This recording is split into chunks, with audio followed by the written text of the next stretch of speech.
Hello everyone, good morning. स्वागत है आप सभी का आपके अपने क्लास में। जल्दी से जुड़ेंगे सभी लोग। तो आज ये मेमोरी डिवाइस का आखिरी क्लास होने वाला है। आई नो कि क्लासेस थोड़ी छोटी-छोटी आपको मिल रही हैं, बट क्लासेस रेगुलर मिल रही हैं, इस बात को ध्यान रखिएगा, है ना? तो आपको इस अप्रैल के महीने तक, अंत तक इसी तरीके से छोटी-छोटी क्लासेस आपको मिलती रहेंगी। उसके बाद मई से आपका जो रेगुलर क्लासेस है वो शुरू हो जाएगा, ठीक है? कुछ वजह है, कुछ कारण है जिस कारण से आपको क्लासेस अभी इस तरीके से छोटी-छोटी दी जा रही है, ठीक है? कारण आपको पता बाद में चल जाएगा। तो मेमोरी डिवाइस का आज हम लोग यूनिट देखने वाले हैं कि कौन-कौन से यहाँ पर मेमोरी का साइज़ होता है, ठीक है? तो मेमोरी का साइज़, मेमोरी का यूनिट ये सब कुछ आपको पता होना चाहिए क्योंकि यहाँ से पेपर में अक्सर सवाल पूछ लिए जाते हैं, ठीक है?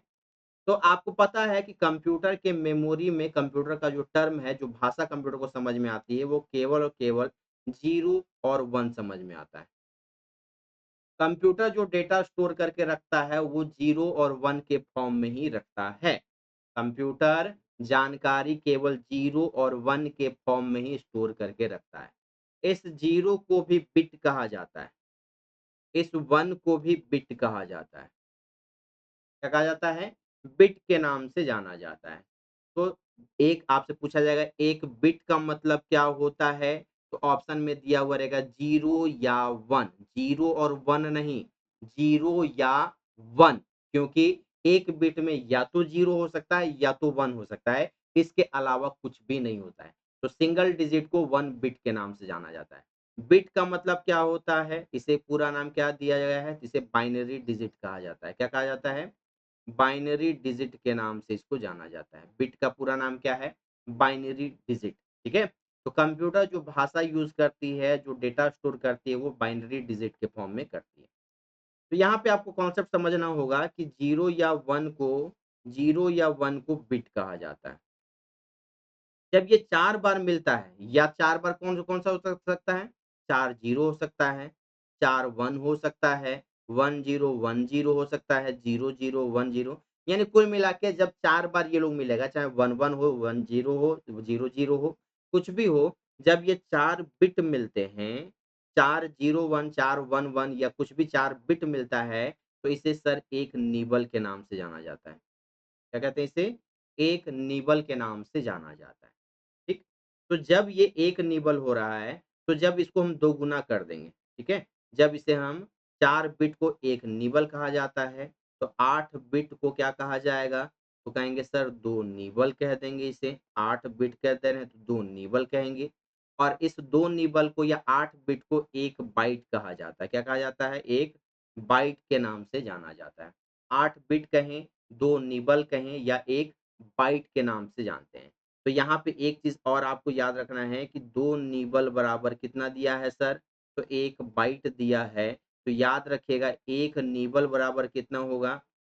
1 निबल बराबर कितना होगा? तो 2 उठ के इधर आ गया तो 1/2 बाइट हो जाएगा। 1 निबल बराबर क्या हो जाएगा? 1/2 बाइट हो जाएगा। इस सवाल के लिए बिल्कुल सही जवाब। बात समझ में आई या नहीं आई यहाँ तक बताइए? अब यहाँ तक का ये आपको समझने वाला चीज़ था, बाकी अब आपको याद करना होगा।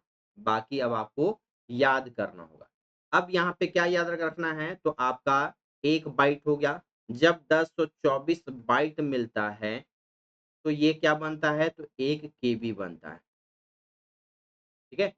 1024 ये आपका बेसिकली क्या होता है? 2 टू पावर 10 होता है। क्या होता है? 2 टू पावर 10 होता है। क्या होता है? 2 टू पावर 10 होता है। अब ये 2 टू पावर 10 कैसे हो जाता है? और ये हर बार 1024 का ही रिलेशन क्यों बनता है? अलग क्यों नहीं बनता है? याद रखिएगा, जितने भी मेमोरी यूनिट के टर्मिनोलॉजी बने हुए हैं, वो 2 टू पावर 10 के फॉर्म में बने हुए हैं। ठीक है? इसलिए 1024 का ही रिलेशन आपको देखने को मिलता है। तो याद रखिएगा कितना? तो 2 टू पावर 0 का मतलब कितना होता है? 1 होता है। 2 टू पावर 1 का मतलब कितना होगा? 2, यानी किसी का भी पावर 0 हो तो उसका वैल्यू 1 होता है। 2 टू पावर 1 का मतलब 2, 2 टू पावर 2 का मतलब कितना होता है? 4, 2 टू पावर 3 का मतलब कितना होता है? 8, 2 टू पावर 4 का मतलब कितना होता है? 16, 2 टू पावर 5 का मतलब कितना होता है? 32, 2 टू पावर 6 का मतलब कितना होता है? 64, 2 टू पावर 7 का मतलब कितना होता है? 2 टू पावर 7 का मतलब कितना होता है? 128। 2 टू पावर 8 का मतलब कितना होता है? 256। 2 टू पावर 9 का मतलब कितना होता है? 512 और 2 टू पावर 10 का मतलब कितना होता है? तो 1024। इसलिए जब भी आप देखते हैं चाहे सीपीयू हो, मेमोरी हो, 8 बिट प्रोसेसर मिलेगा, 16 बिट मिलेगा, 32 मिलेगा, 64 मिलेगा, 128 मिलेगा, यही रिलेशन आपको क्यों देखने को मिलता है? क्योंकि ये टर्मिनोलॉजी आपके यहाँ से निकल के आती है। बात आई समझ में? यहाँ तक कोई दिक्कत नहीं। तो मेमोरी यूनिट आपको यहाँ अब ये मैं क्यों बता रहा हूँ, इससे जुड़े हुए सवाल आपके पेपर में पूछे जाते हैं। यानी कि 1 जीबी बराबर जो आपका देखने को मिल रहा है, 1024 शब्द जहाँ पे यूज़ होगा, उसका मतलब होता है 2 टू पावर 10। अब ये क्यों बताया गया है, वो अभी आपको पहले हम कॉन्सेप्ट यहाँ पे जो है मेमोरी यूनिट वो याद करवा देते हैं। उसके बाद आपको हम यहाँ पे जो एग्ज़ाम में क्वेश्चन पूछा गया है, वो आपको बताएँगे। ठीक है? तो ध्यान दीजिएगा बिट का मतलब क्या होता है 0 या 1 बिट का मतलब क्या होता है 0 या 1 सिंपल सा है। 1 बाइट बराबर कितना होता है 1 बाइट बराबर कितना होता है 8 बिट बराबर 1 बाइट हो जाता है क्या हो जाता है 8 बिट बराबर 1 बाइट हो जाता है ठीक। उसके बाद 1024 बाइट बराबर कितना होता है 1024 बाइट बराबर कितना होता है तो 1 किलो बाइट यानी 1 केबी होता है ठीक। उसके बाद आपका 1024 केबी बराबर कितना होता है किलोबाइट बराबर 1 मेगाबाइट 1 मेगाबाइट यानी 1 एमबी हो जाता है ठीक। 1024 एमबी बराबर क्या हो जाता है 1024 एमबी बराबर क्या हो जाता है 1 जीबी 1 गीगाबाइट ठीक। 1024 जीबी बराबर कितना होता है तो जवाब होगा सर 1 टेराबाइट यानी 1 टीबी 1 टीबी ठीक। 1024 टीबी बराबर कितना होता है 1024 टीबी बराबर कितना होता है 1 पीबी पेटाबाइट 1 पेटाबाइट होता है क्या होता है 1 पेटाबाइट होता है 1024 पेटाबाइट बराबर क्या होता है सर 1 एक्साबाइट होता है 1 एक्साबाइट होता है 1 ईबी होता है 1024 एक्साबाइट बराबर क्या होता है सर 1 जेटाबाइट होता है जेडबी होता है 1 जेटाबाइट होता है 1 जेटाबाइट होता है 1024 एक्साबाइट बराबर क्या हो गया 1 जेटाबाइट हो गया ठीक। 1024 जेटाबाइट बराबर क्या होता है 1024 जेटाबाइट बराबर कौन होता है तो 1 योटाबाइट होता है 1 योटाबाइट होता है क्या होता है 1 योटाबाइट होता है ठीक। उसके बाद क्या याद रखिएगा तो 1024 योटाबाइट बराबर 1024 योटाबाइट बराबर 1 ब्रोंटोबाइट होता है 1 ब्रोंटोबाइट होता है और 1024 ब्रोंटोबाइट बराबर 1024 ब्रोंटोबाइट बराबर क्या होता है सर तो 1 जियोकोबाइट होता है 1 जियोकोबाइट होता है ये बात आपको याद करके रख लेनी। अब आपको शुरुआती क्लास में भी बताए हुए थे speed of memory speed of memory ना। स्पीड ऑफ मेमोरी में आपको याद रखिएगा सबसे तेज मेमोरी कौन होता है रजिस्टर। रजिस्टर के बाद क्या होता है कैश मेमोरी। कैश मेमोरी के बाद कौन सा होता है आपका मेन मेमोरी। मेन मेमोरी में कौन रैम। रैम के बाद कौन होता है आपका मैग्नेटिक डिस्क। Magnetic disk. उसके बाद कौन आएगा ऑप्टिकल डिस्क। और सबसे स्लो कौन सा होता है तो मैग्नेटिक टेप। मैग्नेटिक टेप आपका सबसे स्लो मेमोरी होता है ये बात आपको याद करके रख लें। अब सवाल पूछा गया था आपसे क्या सवाल क्या पूछा गया था वो ध्यान से समझिएगा। पूछा गया है 1 जीबी बराबर 1 जीबी बराबर कितना केबी ठीक है 1 जीबी बराबर कितना केबी। या फिर आपसे पूछा जाएगा 2 जीबी बराबर 2 जीबी बराबर कितना एमबी ठीक। और क्या सवाल पूछा जाएगा 1 टीबी इक्वल टू या 2 TB equal to 2 TB equal to कितना होगा आपका यहाँ पर टीबी से ले लेते हैं एमबी ना कितना होगा एमबी है ना। इस तरीके के सवालों के लिए आपको याद रखना है कि आपसे अगर पूछे कि 1024 जीबी बराबर कितना होता है कहिएगा सर 1024 टीबी जीबी बराबर 1 टीबी होता है टेराबाइट होता है ठीक है। ये चीज हो गया। अब यहाँ पर पूछे आपसे हम कि सर यहाँ पर अगर हम पूछ लें कि 1 जीबी बराबर कितना केबी होगा, जैसे कि ये आपसे हम पूछ रहे हैं। तो केबी से क्या होता है, तो 1024 केबी बराबर कितना होता है, 1024 केबी बराबर 1 एमबी, और 1024 एमबी बराबर जो होता है वो होता है 1 जीबी। तो 1 जीबी से केबी का रिलेशन यहाँ निकल रहा है। तो इधर में जो भी संख्या आएगा उन दोनों को गुना करना पड़ेगा। तो आप रट के याद कर लीजिए यहाँ पर, क्योंकि बार-बार आपको गुना नहीं करते रहना है। 1024 गुने 1024 बराबर होता है आपका 10,48,576। गुना करके आप देख लीजिएगा। एमएस एक्सेल में रो की संख्या भी इतनी ही होती है। एमएस एक्सेल में रो की संख्या भी इतनी ही होती है, ये याद करके रख लेना है। ठीक?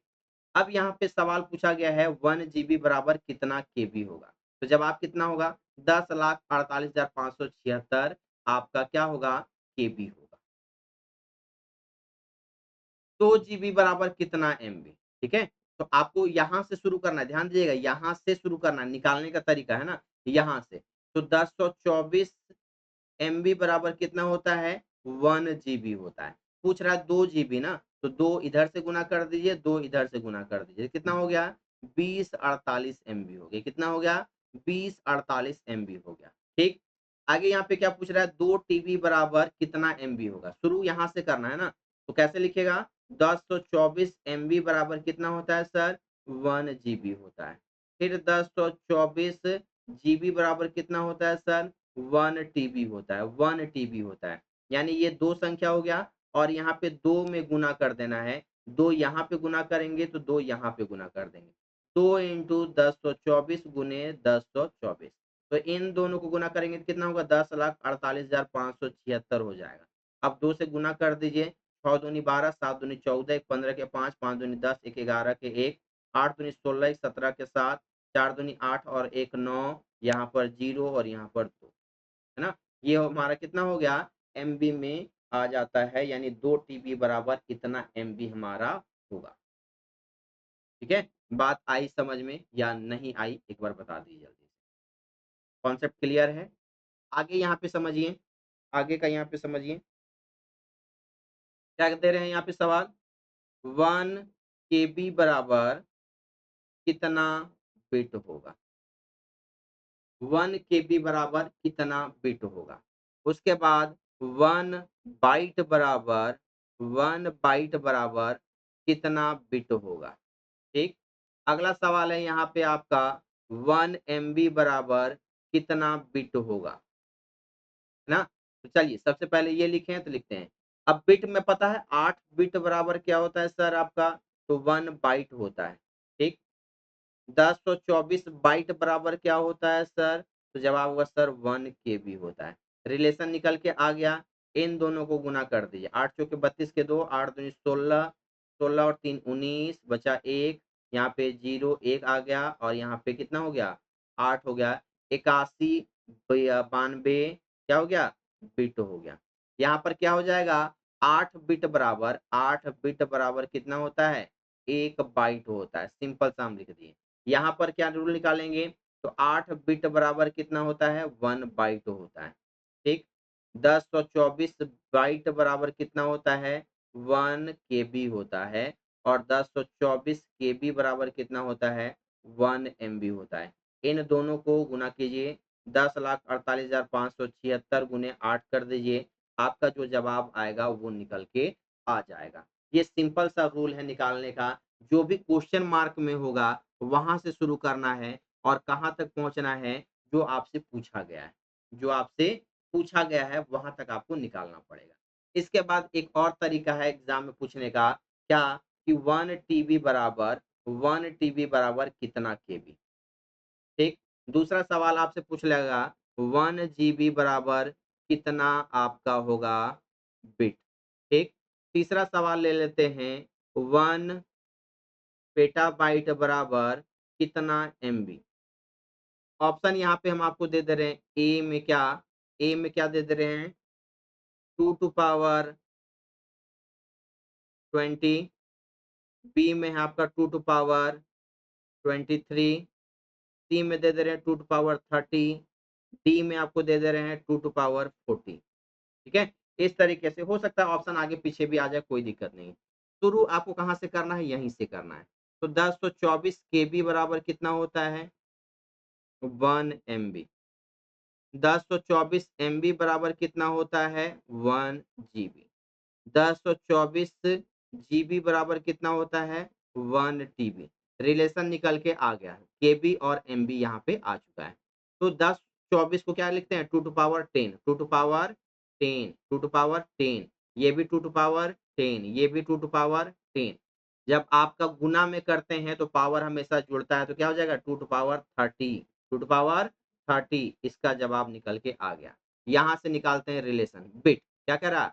8 बिट बराबर कितना होता है? 1 बाइट। ठीक? 1024 बाइट बराबर कितना? तो जवाब होगा 1 केबी। 1024 केबी बराबर कितना होता है? 1024 केबी बराबर 1 एमबी। ठीक? 1024 एमबी बराबर कितना होता है? 1 जीबी। रिलेशन निकल के आ गया। 8 का मतलब क्या हो गया? 2 टू पावर 3। यहाँ पर कितना हो गया? 2 टू पावर 10। ये कितना हो गया? 2 टू पावर 10। ये कितना हो गया? 2 टू पावर 10। पावर हमेशा जुड़ेगा, तो 2 टू पावर कितना हो गया? 10, 20, 30 और 3 कितना हो गया? 33। इसका कितना जवाब हो गया? 2 टू पावर 23। बात समझ में आ रही है? ये एसएससी में पूछा गया सवाल है ना। एमबी से पेटाबाइट में आना है, तो निकालिए। 1024 एमबी बराबर कितना? 1 जीबी। 1024 जीबी बराबर कितना? 1 टीबी। 1024 टीबी बराबर कितना? तो 1 पीबी। क्या निकल के आ गया? 3 निकल के आ गया ना, यानी 2 to power 10 into 2 to power 10 into 2 to power 10, तो कितना हो जाएगा? 2 टू पावर 30। क्या हो जाएगा? 2 टू पावर 30 इस सवाल के लिए बिल्कुल सही जवाब हो जाता है। बात समझ में आई या नहीं आई? एक बार कमेंट करके बता दीजिए। ठीक है? तो ये था आपका बेसिक कॉन्सेप्ट मेमोरी डिवाइस का। उम्मीद करते हैं कि पूरा का पूरा कॉन्सेप्ट आपका क्लियर हो गया होगा। ठीक है? मिलते हैं आपसे अगले क्लास में, जो कि टॉपिक होगा आपका सॉफ्टवेयर। पहले सॉफ्टवेयर कंप्लीट कर लेंगे, उसके बाद आपका बचा हुआ टॉपिक जो सीपीयू है, उसको हम लोग कंप्लीट करेंगे। ठीक है? तब thank you so much. Take care. Bye bye.